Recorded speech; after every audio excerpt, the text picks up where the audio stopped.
Okay. Okay. Kwesi upon.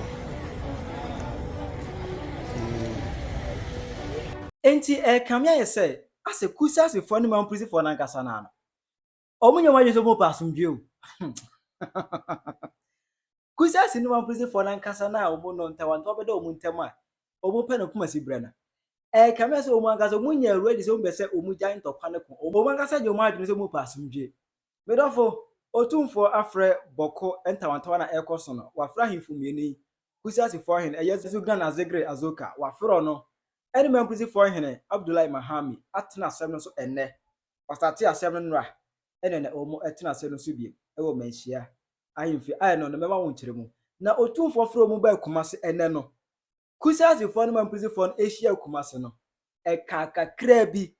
enkada ne ntokwa e wo kumase eno so mema hwe video no akyere wa adwen ama me aha yi Penyah block video message say ene dey mo obe like video da ma wo subscribe button samba click the notification icon for latest updates na ba kyerɛ wadwen de ama me e wo comment section message so ba so a no ahye bi dem ofro so enya bi ahwe eti Bawku sensen de Penyah block media I've been giving you updates back to back am isi ade every subscriber of this particular channel be owning the air course e wo Bawku be bia stock no certificate free buy e de be abeduro proud to say you kun police ni e kun soja ni je say I've been giving you updates back to back. It's my last update on the Bawku issue. Abraham Brobida Mitremo said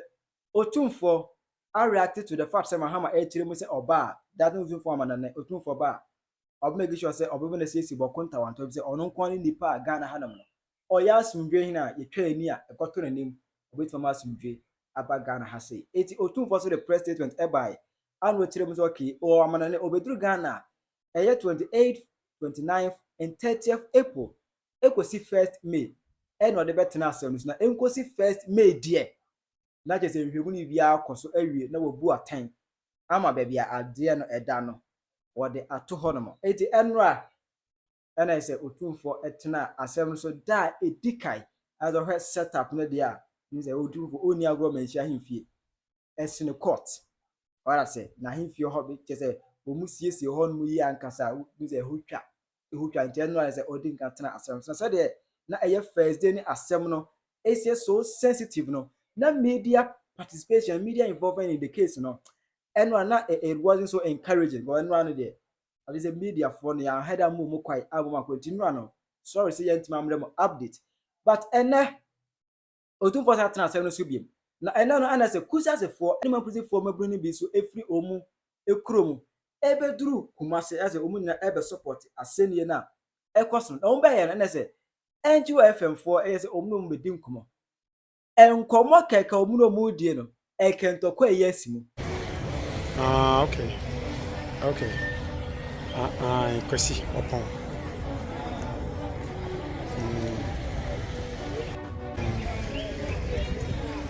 Okay. No I give Kwesi upon. Right.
Shaha.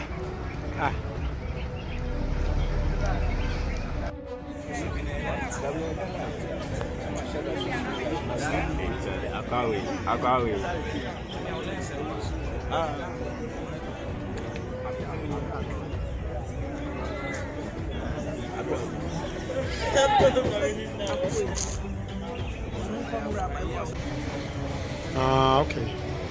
Okay.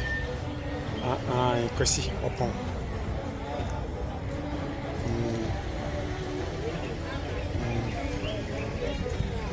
Okay. No, I didn't give Kwesi upon.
We are SARS. Our area is Kosau. In fact, when you come to our area, we have the different bushes which is occupied by resources. We have the bushes occupied by resources. We have the Garu occupied by resources. We have the Kusuga occupied by resources. The Kusentral, which is the coastal capital, occupied by resources. You understand? So we are the super majority. All right. So now, I'm very confident in the sense that I don't think we will be like, I don't think one will accept defeat. In fact, the person is not accepting defeat because he is not able to fight, or he don't have the equipment to fight, or he's accepting peace for our development. He's accepting peace for the killing, the unnecessary killings to stop. He's accepting peace for the growth of Kosau. In fact, we are in the central area, and we have so many different tribes here. It is for the development of Asantehene. Yeah, the Mukwala moye sa abone no. Ndene mo se moye kusasi for. Moye kusasi for mo na block kwan no. Onu so ka on na peace ni ntimi mba. Because won ntimi block me say me kwa inside. Me ya wura inside me say take action against you. So dia me wo me kasa kakra no. Yo, Eddie kan meda NJFM TV asi. Mesa de yewura. ɔhene kaseɛ yɛ duguma alaji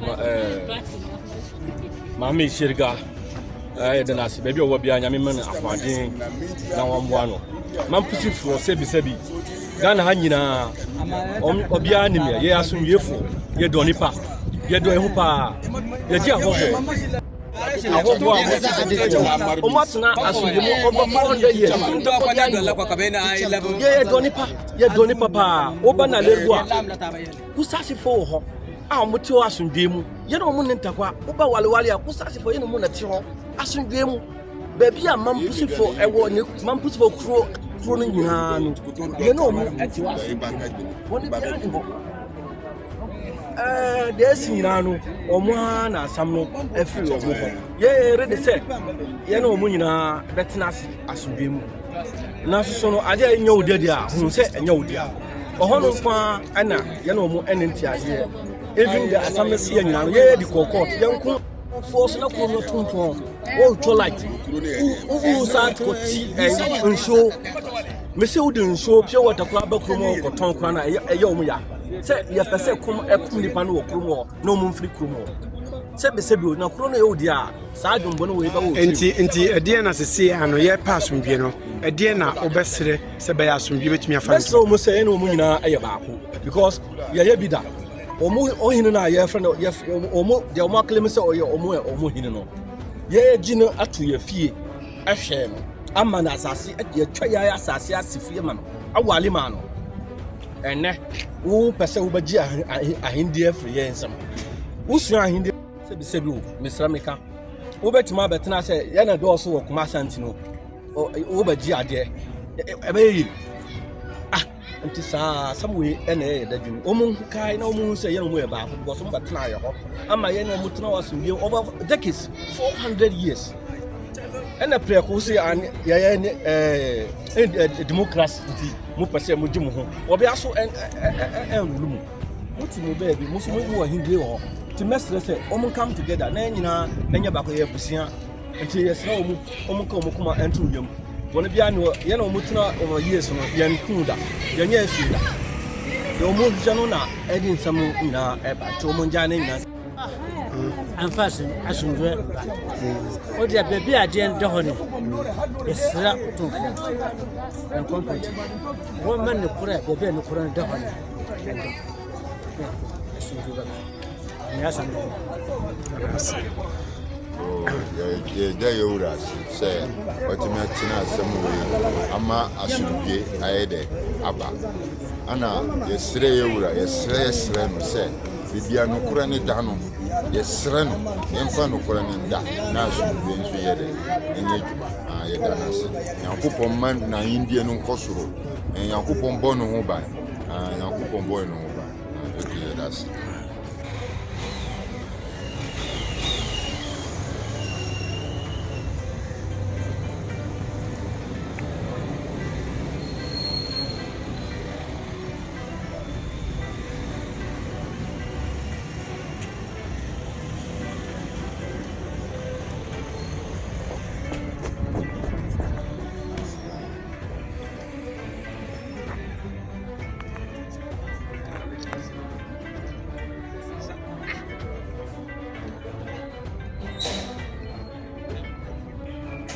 What I say?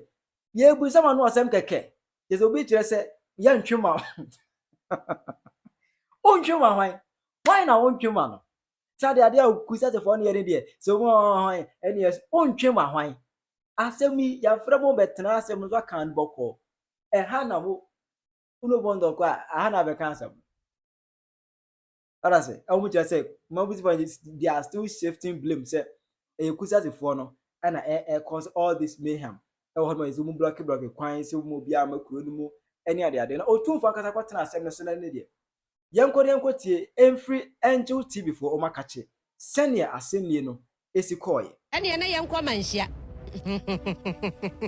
manhyia ne yadro abuziafo na aye nyina ye nimde ekoso ewo boko ene ne mpatamu said ye menteme ho ase anchinyi wahyew ene video se na fifiri ho ba no babunu bi wahyehyɛ ne ho tesesebe wo hene na ode kokobo ma presifo wo mo nso de kokobo ma sojafo ene ade beto ba bi kra yesi ya presifo ka kire wo nkofo senziwo empie wo bonu nua suma wo moni sum nkono nyanya wasemwa wo so wo mpe presi ni wo kwa nyeje wano na ni nyina mu no omampani Jodramani Mahama epese wo tikokoso de ne nan ebesi fomo no waboa na wo mo atimi asiesi na asumdwe prekope aba pako ene ne mpatemu na no na aba beto dwase empanimfo ahyase wo hwe video ya edanchen ya eye Manhyia ahemfie enonom na yese empanimfo ekabie wo mu ya wo mo betimi aboa ama boko asumdwe mapa aba ne nyina de wo mani akyeremu wo tikokoso Otumfuo wo se etu na ababio na so a wo mo ekwa akwaboa ekina nyame ya adom